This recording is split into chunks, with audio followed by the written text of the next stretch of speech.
त्यांनी 60 वर्षे पूर्ण करून 61व्या वर्षामध्ये पदार्पण केलेलं आहे। 31 ऑगस्ट 2025 रोजी ते नोकरीमधून निवृत्त होत आहेत। मात्र 31 ऑगस्ट हा दिवस आपल्या गणपतीच्या धामधुमीचा असल्यामुळे सगळ्यांच्या अनुमोदे सगळ्यांना सोयीस्कर व्हावं म्हणून वाढदिवसाचा कार्यक्रम आणि निवृत्तीचा कार्यक्रम हा आपण एकाच दिवशी आयोजित केलेला आहे।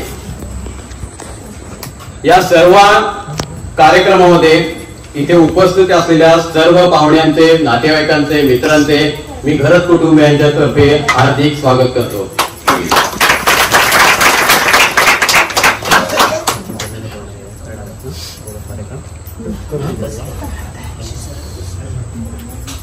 आपल्या सर्वांच्या मध्ये सिनियर अण्णा, या परिवारामधील ज्येष्ठ व्यक्ती, तर त्यांच्या संबंधामध्ये आमची बहीण सुलभाताई मनोगत व्यक्त करेल।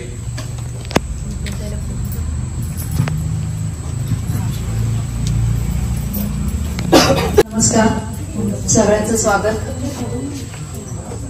अन्नदाता सुखी भव या उक्तीप्रमाणे ज्या व्यवसायाने किंवा नोकरीने इतकी वर्ष उदरनिर्वाहाचं जे काही हे होतं आणि ज्या व्यक्तीने अन्नाला लावलं त्याचा गुणनिर्देश करणं मला नक्कीच क्रमप्राप्त वाटतं। म्हणून आजच्या दिवशी अण्णांचा सन्मान आम्ही दोघं करतोय।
नमस्कार सगळ्यांना।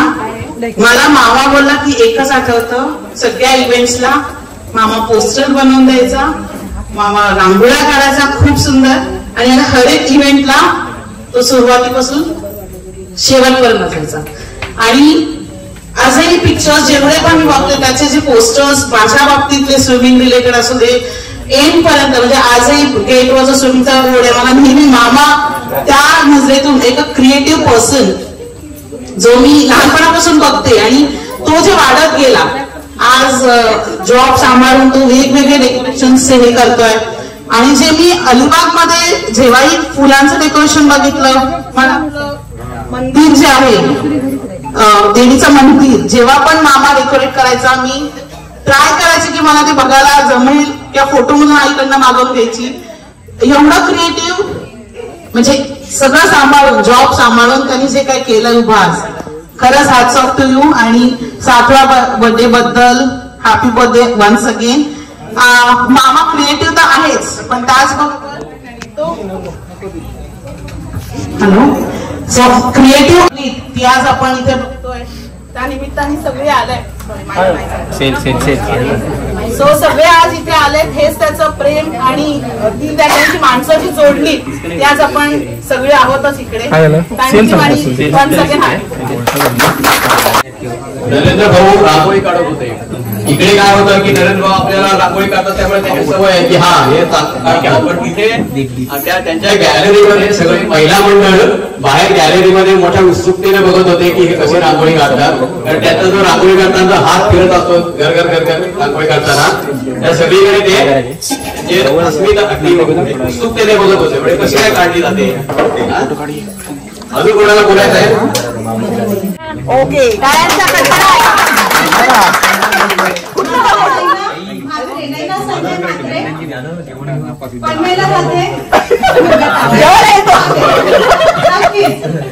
भाऊंच्या बद्दल सगळ्यांच्या मनात काही ना काही विचार नक्कीच येत असतील जेव्हा आपण सगळ्याच्या मनोगत व्यक्त करतो. वेगळं सांगायची गरज नाही पडत.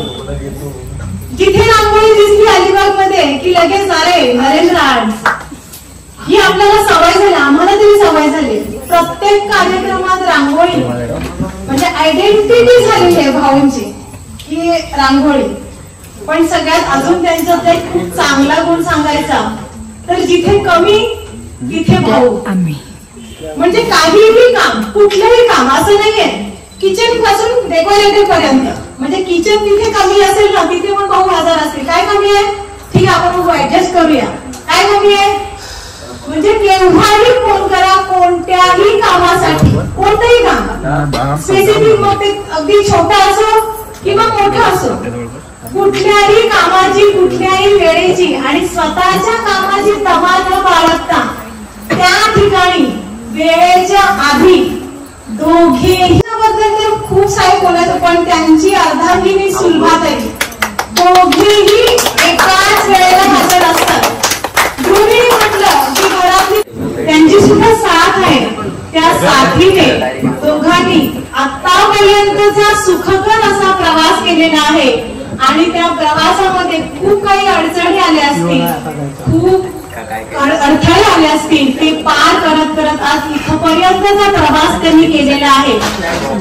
असाच प्रवास अशापेक्षाही खूप चांगला प्रवास त्यांचा सुखकर प्रवास पुढील आयुष्यात त्यांचा हो ही ईश्वर चरणी प्रार्थना. धन्यवाद सगळ्यांना. घर हे तुमच्यासाठी काय आहे हे एका शब्दात सांगायचं. तुम्ही सुरुवात आले नरेंद्र मामा म्हणजे काय एका शब्दाच्या वर घ्यायचा ना.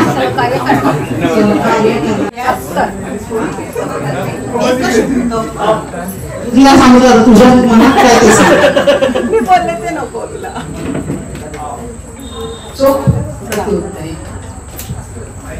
म्हणजे तिला जेव्हा पण प्रश्नांना उत्तर मिळतं त्याच्याकडे हेच म्हणणं असेल असं मी समजते. बरोबर ओके. आता मामा म्हणजे काय तिला मामा म्हणजेच घ्यायचं असेल. मन मिळावं आहे. मन मिळावं येस हे आपण आता बघू शकतो. सगळे जे आले जवळ राहणारे लांब राहणारे कारण तो मन मिळावं आहे. आपण जरा काळोखात जाऊया. मामा तुमच्यासाठी काय याद करायला लय बारी शब्द आलेला आहे. लपू नको सांग. आमचा मोठा भाऊ सहकार्य करणारा उत्तम कलाकार ह्या आपण सगळं आलं. शेवटचे दोन बघूया इकडे. लपू नका सांगा ना. तुमच्यासाठी नरेंद्र मामा अच्छा ठीक आहे टाइम नाही म्हणून इथे येऊ सांगू. ओके हात वर करा. शेवटचे दोन कोणाला बोलायचे एका शब्द. तीन आले हात चला घेते आले. प्रसन्न अति प्रसन्न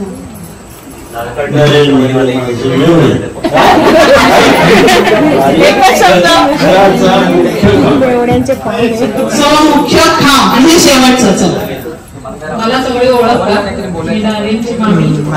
एक शब्द कानात सांगून गेले काहीतरी. एक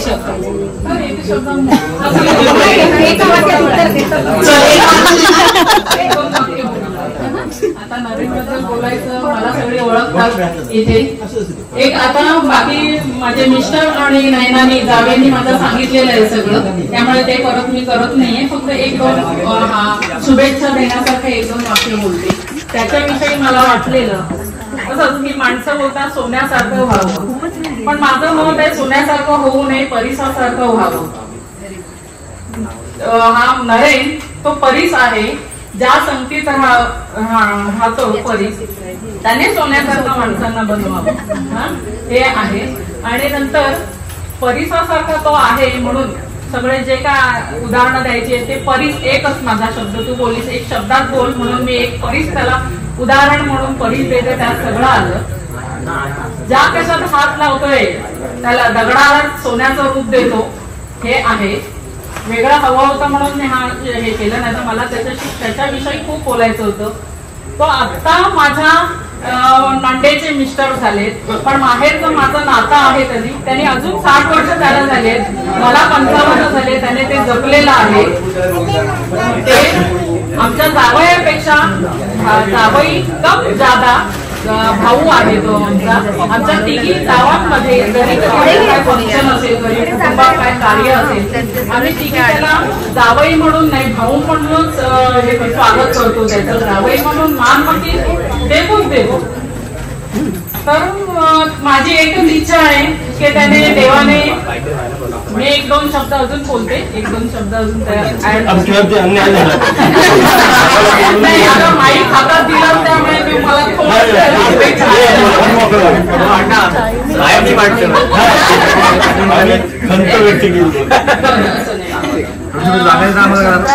सोनेरी सूर्याची किरणे तेज देऊ त्याला, तुम्हाला विषय आले म्हणून फुलणारी फुलं सुगंध देऊ तुम्हाला. आम्ही देतो ते कमीच आहे, देणारा आयुष्य सुख देणारा आयुष्यात देव तुम्हाला सर्व सुख संपत्ती आयुष्य यश सगळं देऊ. लग्नाची 7वी वर्ष साठी पूर्ण करतोयस तू, तर त्यासाठी खूप खूप शुभेच्छा.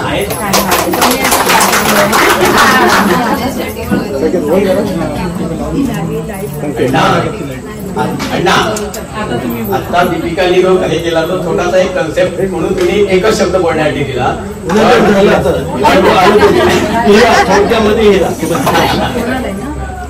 त्यांचे नवीन होणारे राजन भाई काय थोडंसं बोला तुम्ही फार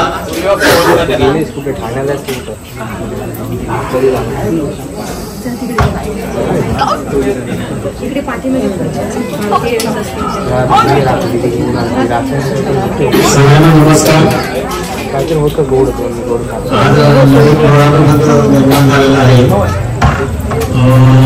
माझी मुलगी श्रेया आणि पवन नरेंद्रचा मुलगा यांचं म्हणजे लग्न ठरलेलं आहे, लग्न व्हायचंय.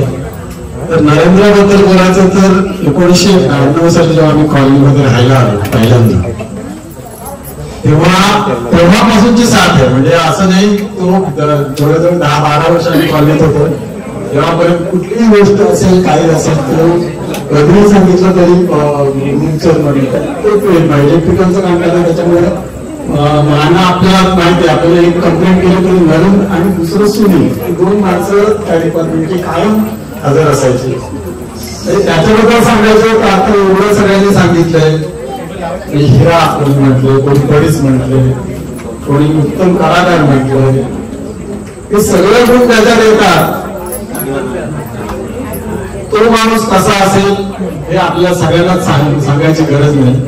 तर मी नरेंद्रला त्याच्या 60व्या वाढदिवसाच्या खूप खूप शुभेच्छा देतो.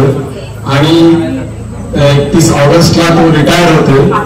रिटायर नंतरचं आयुष्य त्याला उत्तम आरोग्याचं जावं ही सिच्युएशन राहते. नमूद करतो कारण इथे ते हजर नाहीये. त्याचप्रमाणे पूर्ण म्हात्रे कुटुंबियांकडून त्यांना आजच्या वाढदिवसाच्या निवृत्ती समारंभाच्या कार्यक्रमानिमित्त खूप खूप मी शुभेच्छा देतो. आणि काही दिवसातच त्यांच्या घरामध्ये श्रेयाचं आगमन होणार आहे. तर श्रेयाचं आगमन त्यांची सून होऊन येणार आहे. त्याच्या पुढे त्यांची मुलं, त्यांचा परिवार यांचा आनंद घेण्यासाठी त्यांना दीर्घ आरोग्य लाभो बरोबर. मात्र या वर्सोलीमध्ये काही समारंभ असेल तर सगळ्यात पुढे कोण असतो? नरेंद्र. म्हणजेच काय, देशामध्ये नरेंद्र, महाराष्ट्रात देवेंद्र आणि आपल्या वर्सोलीमध्ये मंडळी. मी का असं म्हणतोय याचं कारण सगळ्यांनी आतापर्यंत त्यांनी मनोगत व्यक्त केलं, त्यांनी सांगितलेलं आहे की कुठलाही आपल्या परिवारामध्ये काही कार्यक्रम असेल तरी ही दोघेही जण त्या ठिकाणी हजर असतात.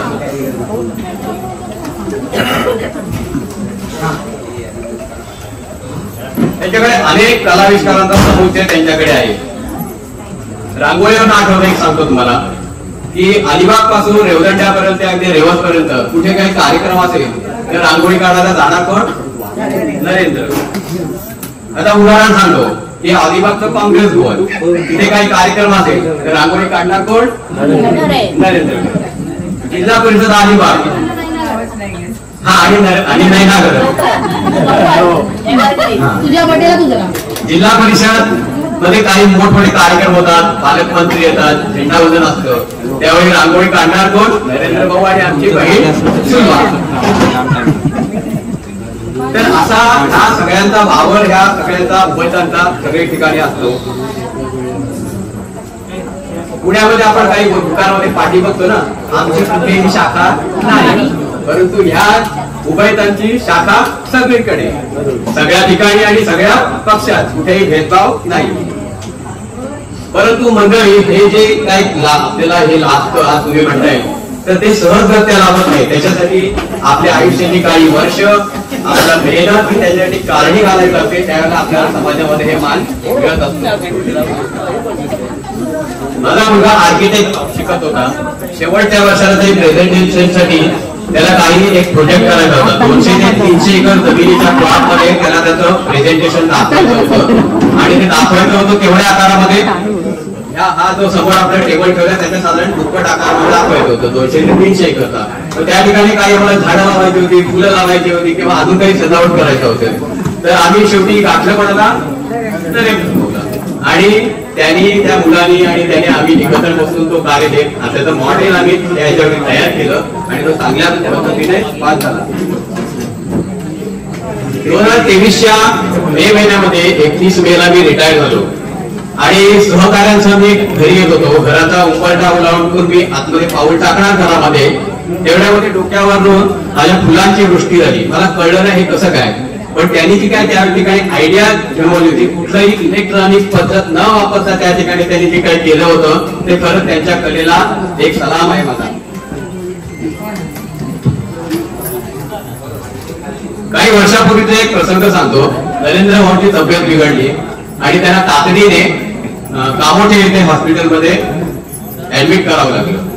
आम्ही तिन्ही भाऊ, मी, संजय आणि विजय, त्यांच्या पत्नीसह त्या ठिकाणी आम्ही गेलो त्या ठिकाणी.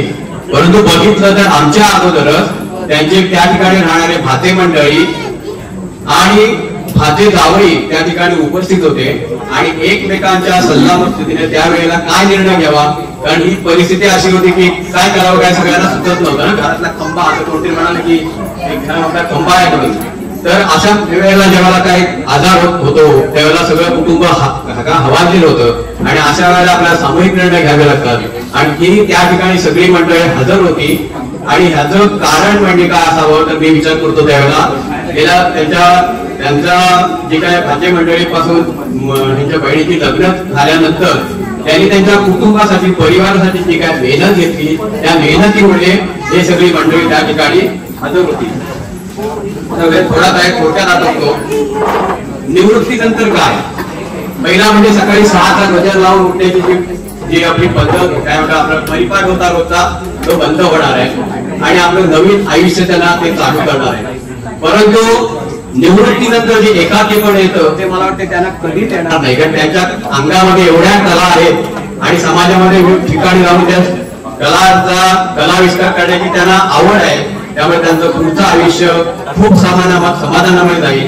माझ्या परिवारातर्फे आणि इथे जमलेल्या सर्व उपस्थितांतर्फे त्यांना पुढील आयुष्यासाठी खूप खूप हार्दिक शुभेच्छा देतो. धन्यवाद. Happy birthday to you. Happy birthday.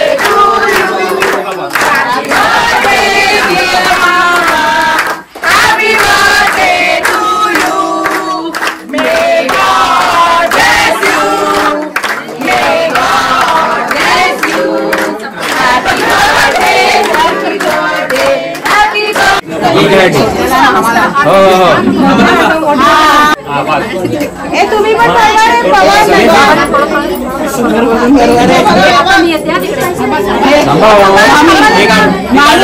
Sugar असेल तर फक्त ऍक्शन ह्याचा फोटो ना 10 शिवाय दिलं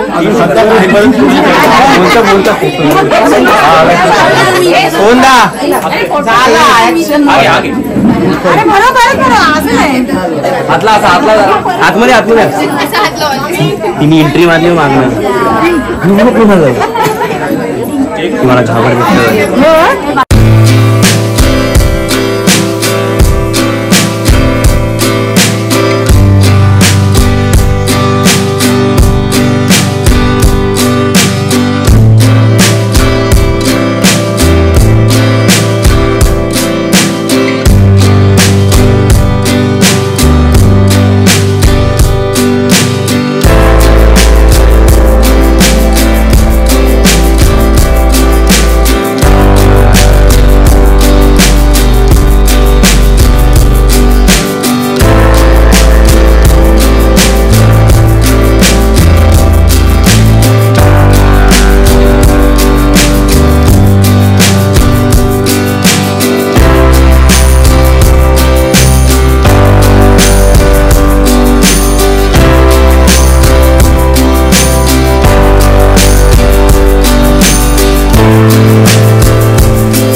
मस्त गावात धमकी डोळ्याचा फोटो काढ या पाच काढले काय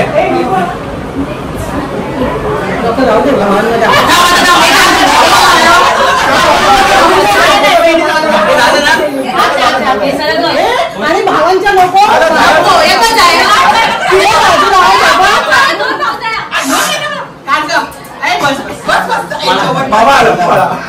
आलं